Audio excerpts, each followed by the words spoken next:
Welcome to the Human Capital Innovations Podcast, your go-to source for personal, professional, and organizational growth and development. We hope you tune in often for all things people management, organizational development and change, organizational leadership, and social impact related. Maximize your personal and organizational potential with Human Capital Innovations Podcast.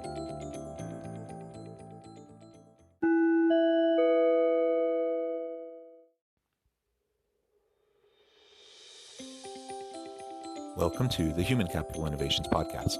In this HCI podcast episode, Dr. Eric Russell and I continue our servant leadership discussions and explore the concept and the connection between selfish and unselfish mindset and servant leadership.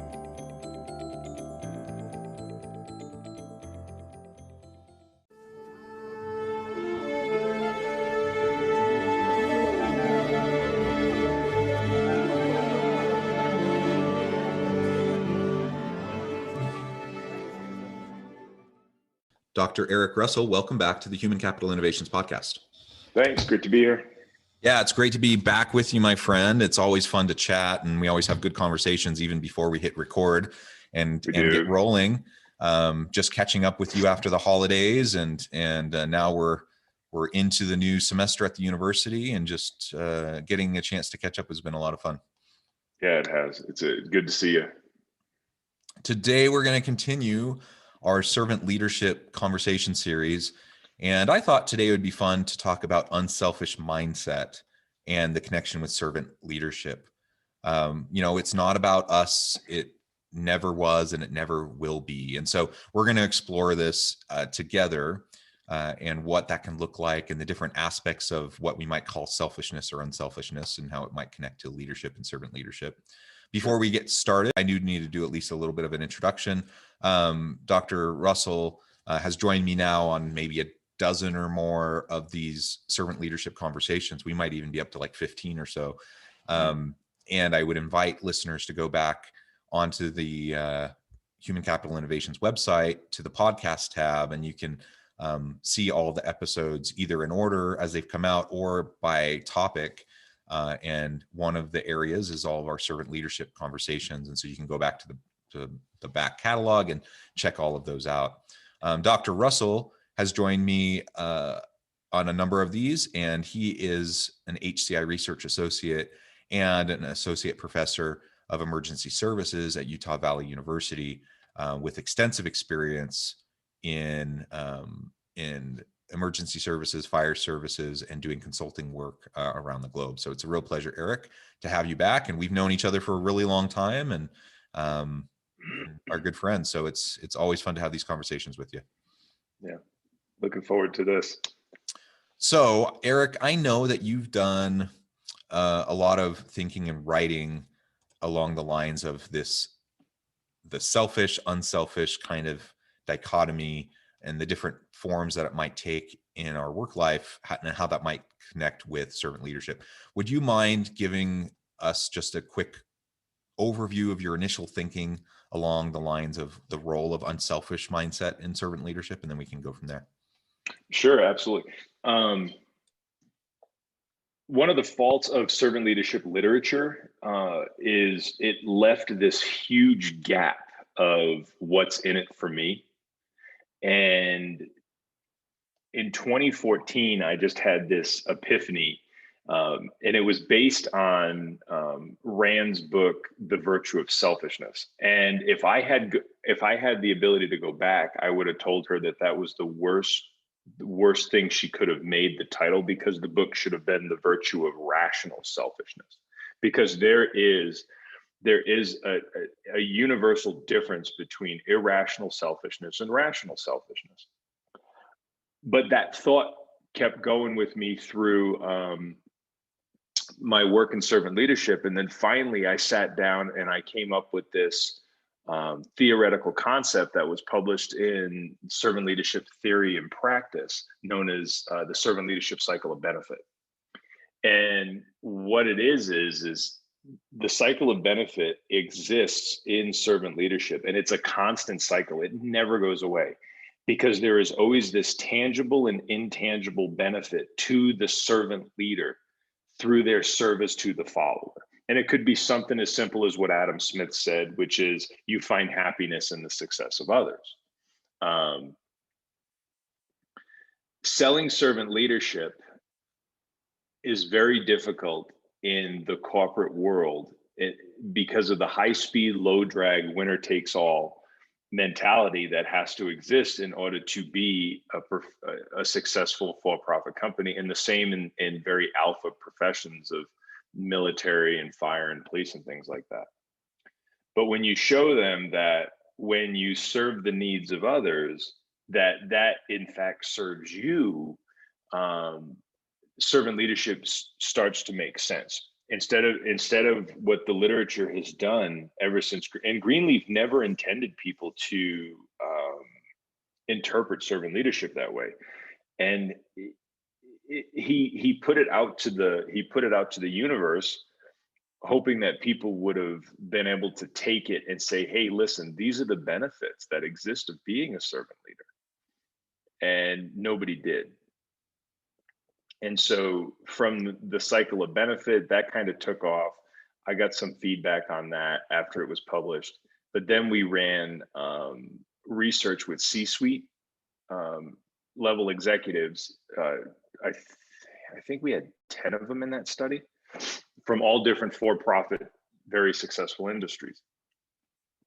And what we found is there was, when we asked them about what happens when you meet the needs of your followers, what happens when you have trust of your followers, and we never pushed servant leadership. We never even brought it up. We just used a lot of the characteristics of constructs.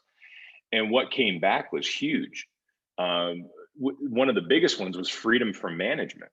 Like that was massive, that these people who were very successful realized that when you meet the needs of others, your people grow, that frees you as an individual from that day-to-day grind of having to manage them, because they're now free. They can now self-actualize. They can now grow and be creative and innovative. And that was one of the major findings that came out of that study. There was a few of them, but that was one of them.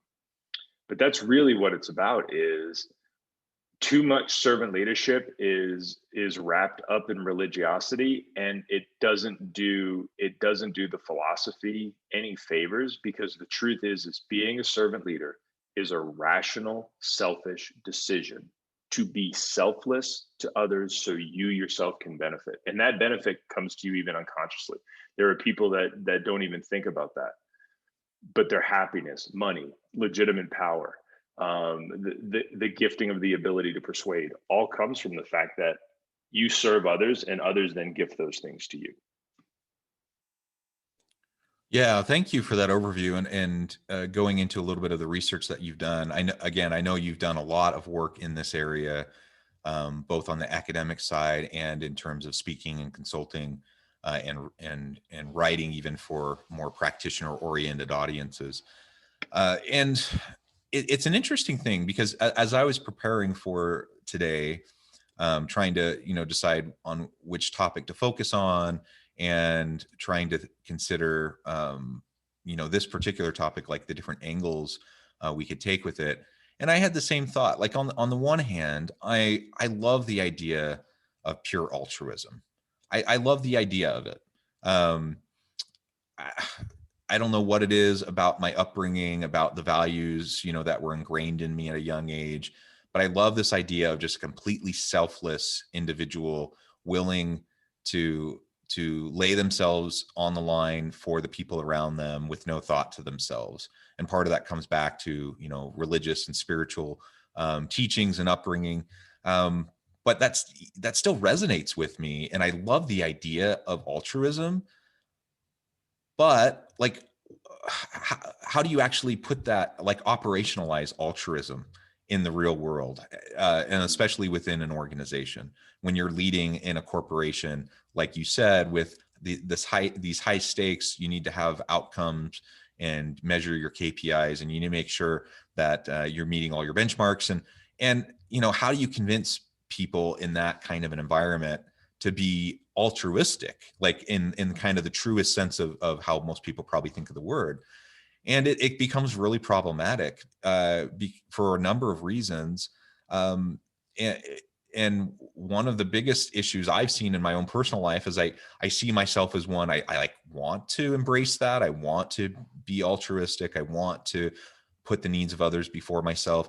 But you know what? When you do that consistently, you tend to burn out. Like you don't practice self-care. I've felt this way many times in the past. Like I just felt selfish for like taking care of myself, like selfish for getting enough sleep, selfish Mm, for getting exercise, because that's time that I'm spending instead of helping my kids or instead of helping my wife or whatever. And so that's a personal flaw of mine. Like it's an ongoing wrestle that I have even today as I try to figure out and balance and practice self-care and, prioritize my own physical and mental health.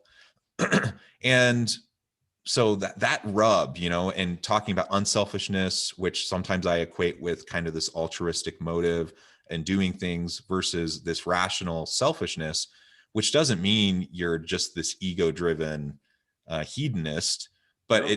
it means, that the reality is there will be mutual reciprocal benefit, right? That it's just Hmm. natural. It's the way it works, that you will get something back from the way you lead and serve other people.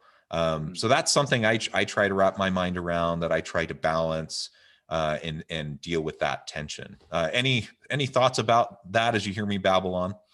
Oh, you're not babbling. You're actually you're hitting on something that a lot of people who come into servant leadership, and they're like, well, how do I be more altruistic? And I'm like, you can't. The truth is there is almost, and I don't know how else to say it, altruism outside of the existence between you and somebody else. So there's altruism between you and your wife. There just is. In order to have a healthy relationship between two people, be it co-workers, followers, that and the altruism only exists in the moment of I am giving 100% of myself to you and you're giving 100% of yourself to me in this moment, right? But altruism being used outside of those is a huge mistake. It's actually benevolence. Is people just want to feel like they're doing good. And so we throw the word altruism out there. But let me tell you something. There isn't a single person, not one single person in the United States or around the globe that we put on pedestals that are famous and rich and successful that were altruistic. Nobody. Nobody. Mother Teresa wasn't altruistic. She derived joy. And so the entire philosophy of altruism and the definition of itself, it just doesn't exist because essentially there's always some type of a benefit. There is always some, and if there is always some type of a benefit, and let's talk about the religious aspect of it, right? Because a lot of people of religion come to servant leadership philosophy, and then they try to put a lot of times they try to put a Christian spin on it. Is they want to see it as this sacrifice thing. There is no greater sacrifice than a man who lays down his life for another. But if you're religious, you believe on the other side that there is glory in that sacrifice. So even in your faith, you believe that there is glory on the other side.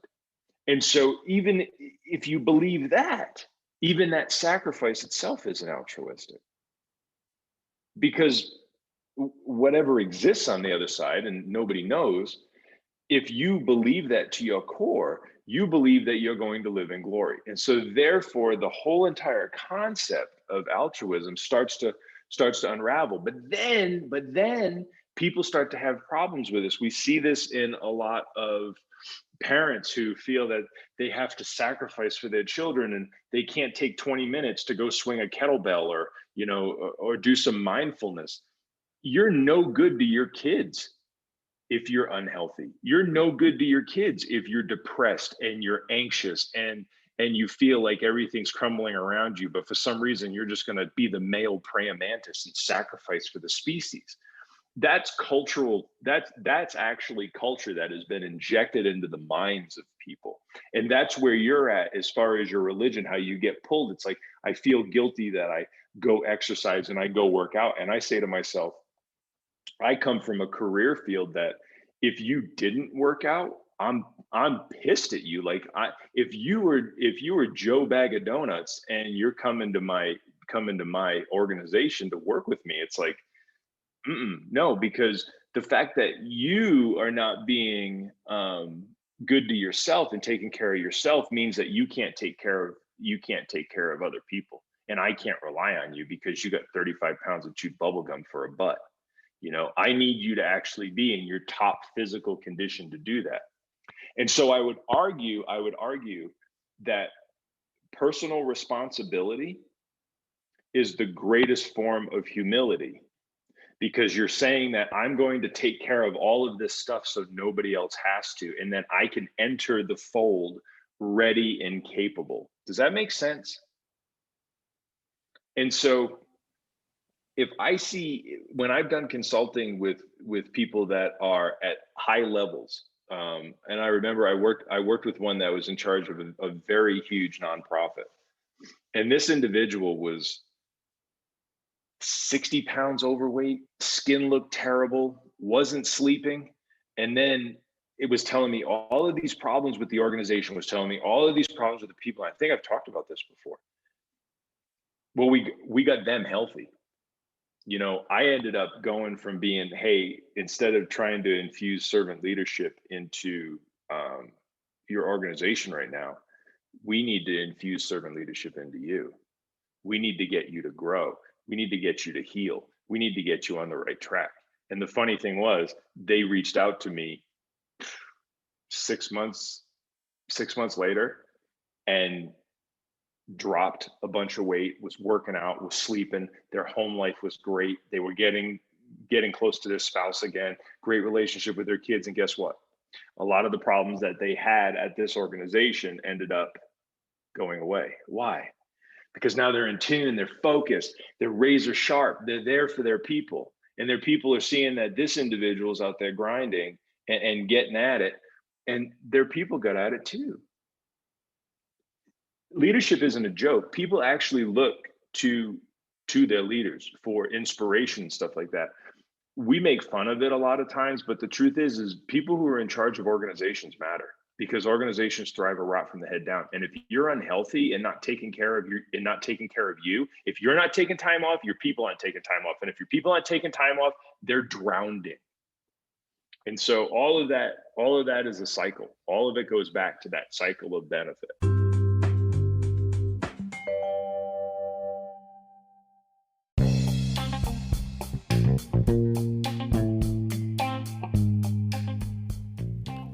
I'm excited to announce the publication of my new book from HCI Press, The Alchemy of Truly Remarkable Leadership: Ordinary, Everyday Actions That Produce Extraordinary Results.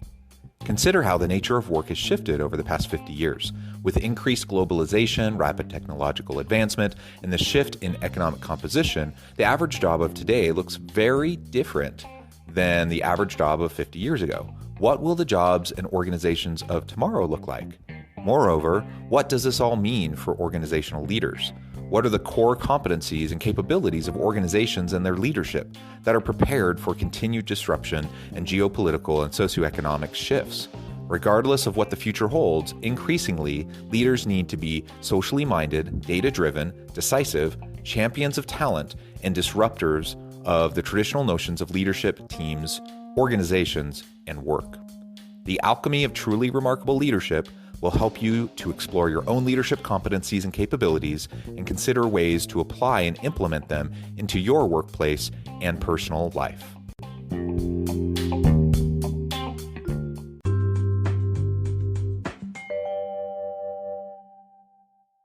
Yeah, and you're absolutely right. There's a lot of research on this.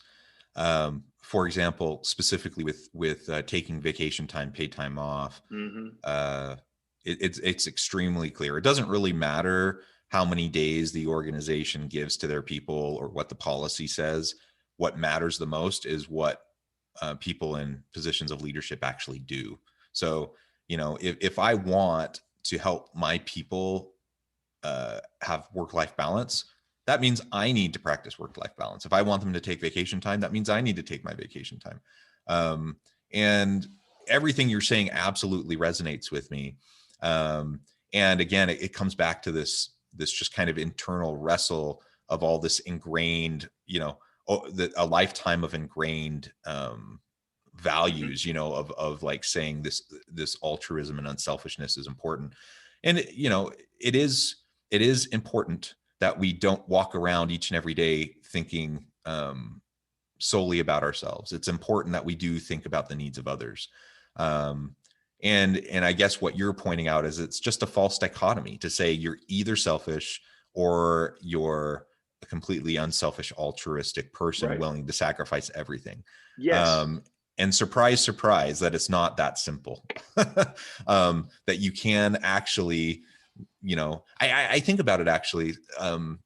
Years ago, I was probably in my late 20s and I was in my doctoral program. I was stressed. I was putting on a little bit of weight, and diabetes runs in my family. And so I remember at the time, I didn't personally really care at the time. I was stress eating, and so I didn't really care about it. I just figured it's how I was coping, and I probably would have just kept going down that path. But my wife expressed some concern, and what got me to shift some habits and to change the way I was eating and to get a little exercise, um, was my care for my family, for my wife. Like, I wanted to make sure that I was there and healthy for her, and that I didn't like slip into, becoming diabetic because of some horrible habits. And selfishly, that wasn't something I was ever going to even do because I just didn't care. But because I cared about my family and because I cared about being there for them, then that helped me do some of the things that I needed to do to make sure that I was taking care of myself.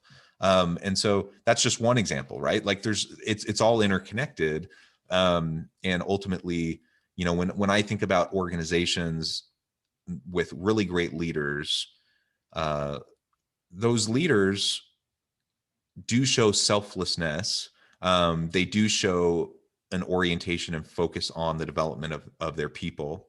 They don't, they're not all about themselves. They're not walking around, with their ego on their sleeve, just trying to get attention from everyone. That's not what good leaders are about.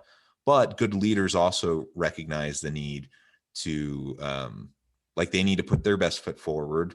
Otherwise, they don't have credibility with the people at their level, right? They need to make sure that they're continuing to achieve.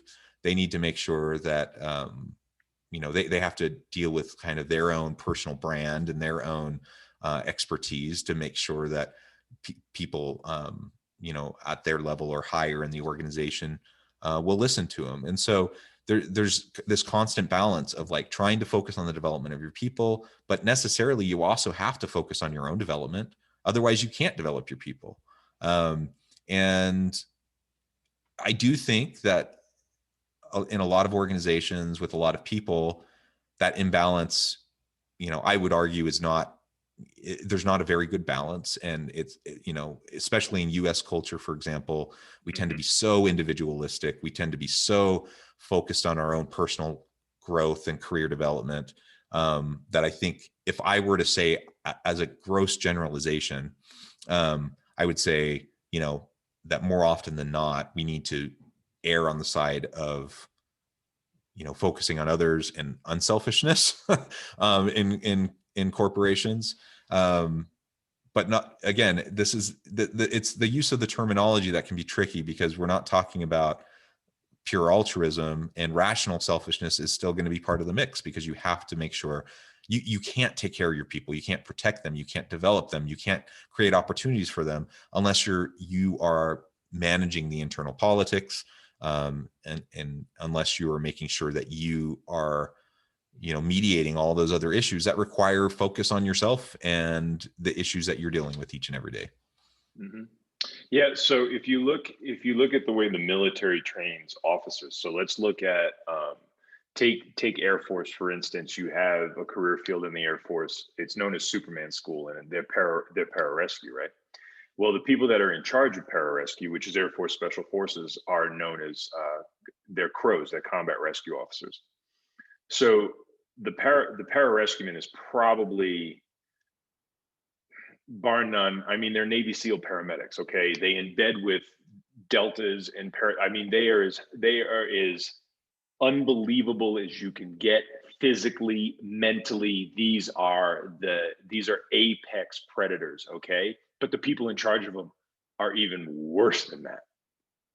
And the reason is they have to be worse. So if you meet somebody who is, let's say, a Green Beret, they're unbelievable. You meet somebody that was an officer in the Green Berets, they're at a whole nother level, because the officers are held to even higher standards, because how dare they not be able to display greatness in what they expect from their people. And it's that awesome leadership 101 freshman year question that you ask people some in leadership classes is you and the two people that you care the most about are in a canoe, and you're out in the middle of a lake and the canoe flips. Who do you save first? And if the answer isn't myself, then you don't understand leadership. And the reason is, if as a rescueman myself, if I can't save myself, I can't save you.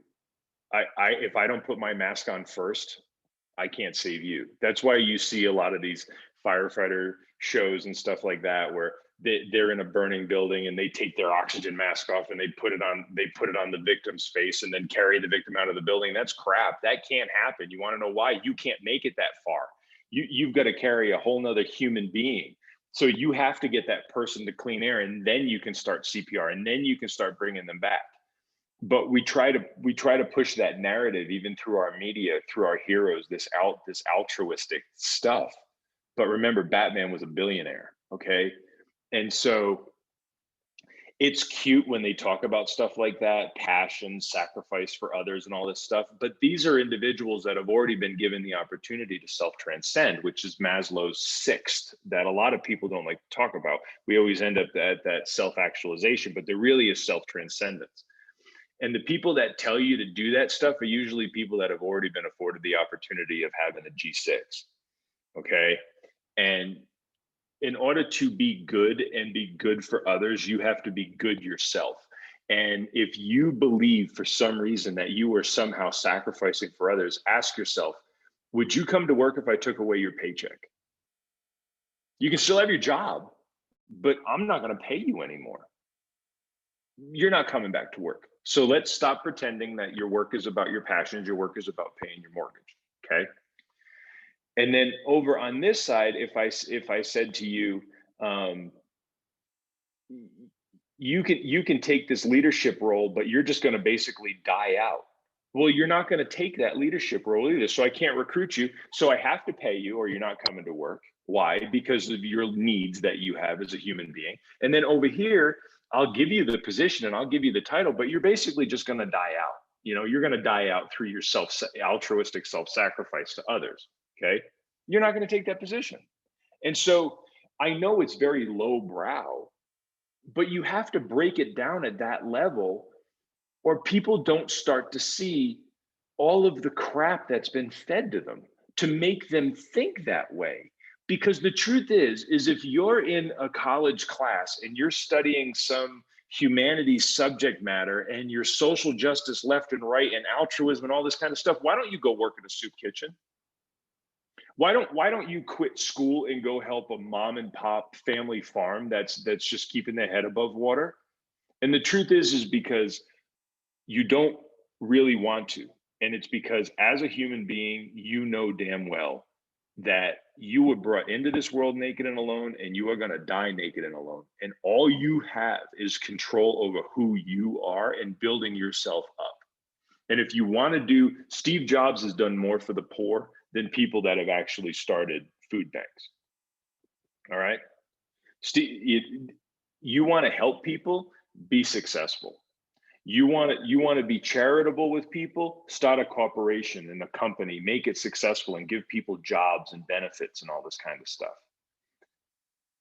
We have construed volunteerism and free with good, and we have mistaken profit and success with greed, irrational selfishness, and bad. And that I don't know why we've done this. Maybe it's to put more money in the offering plate every week. I don't know what it is. But it's a huge mistake, because the truth is if you want to help somebody, be successful, and you can seriously help people.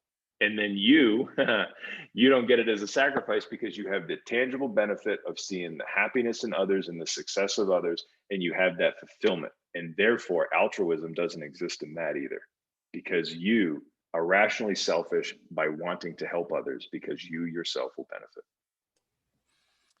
So, as we have just a few more minutes, let's think for a moment about like how can the average day-to-day leader in an organization run with this idea of having a level of unselfishness, in that you're focusing on your people, you're trying to develop your people, but also recognizing the need to practice self-care, the need to put forth sustainable effort, where you don't burn yourself out, putting forth the effort that will allow you to successfully navigate your own career. Because if you're a martyr, it doesn't actually help anyone who reports up to you, right?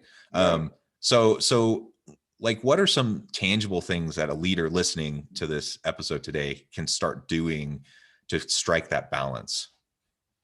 Well, first is you have to change your mindset of what it's about. Okay, so if you decide that you're in charge of you're in charge of an organization, and you decide that you're going to do some professional development for your people, kind of like what Starbucks did, where they're like, hey, you work for us, you can go to Arizona State University for free, we're going to pay your tuition.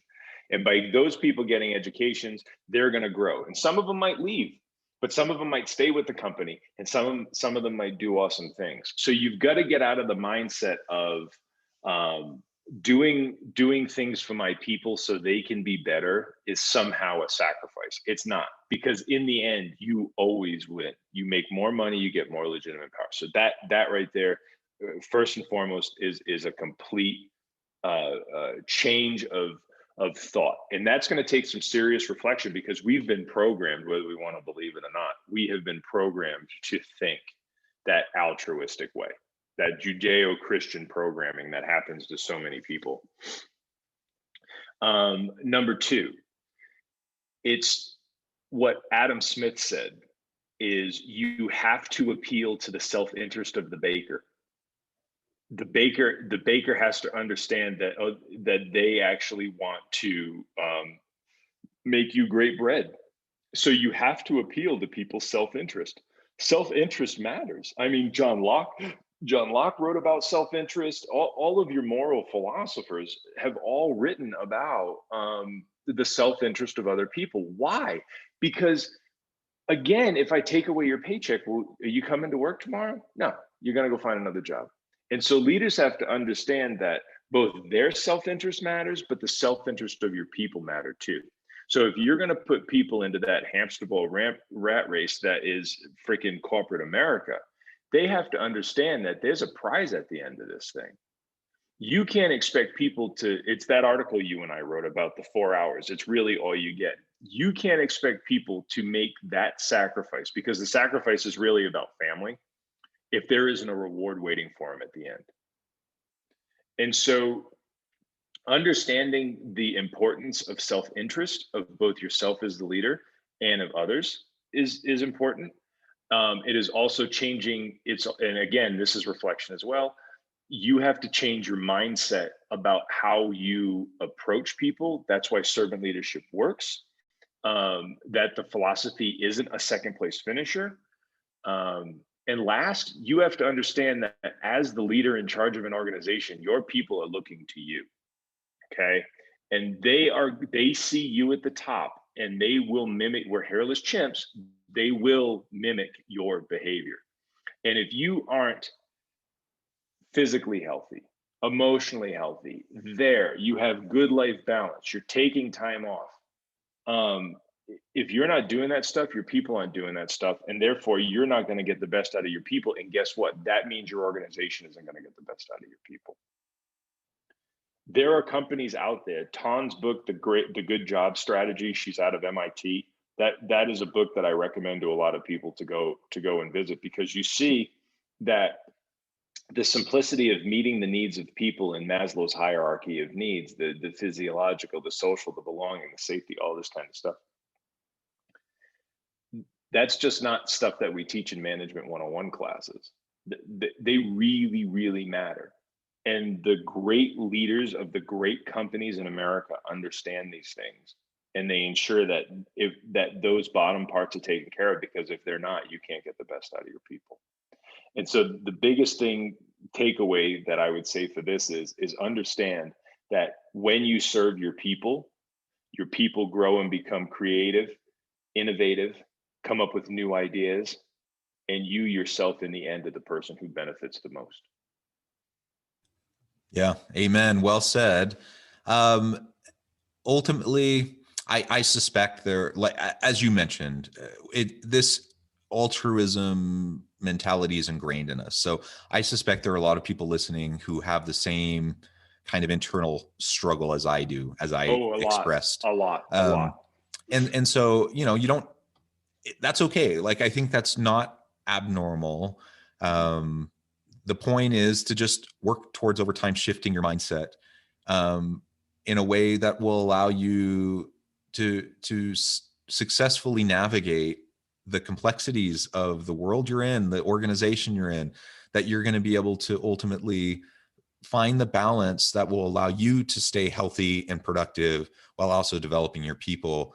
And like you've mentioned several times today, Eric, though it's a reciprocal process, right? The more aligned you are, the greater your ability to help and support and mentor and coach and develop your people so that they can be more aligned and more productive, which then in turn helps you look better in your job, which allows you to get more resources, which will allow you to reinvest in your people. Like, it's just an ongoing cycle.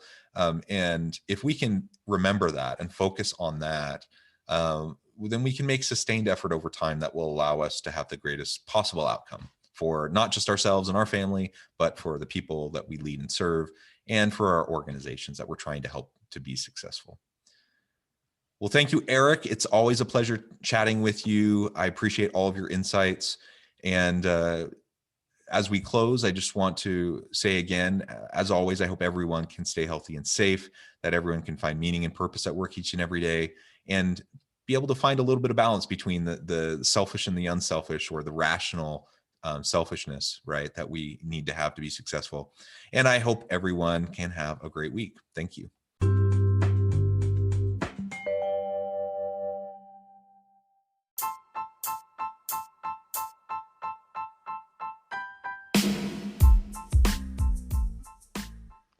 We are excited about the launch of HCI's new magazine, Human Capital Leadership. Human Capital Leadership is a free, interactive e-magazine designed to help individuals, leaders, and organizations find innovative approaches to maximize their human capital potential. We will be publishing issues quarterly in August, November, February, and May. Check out the first issue and let us know what you think.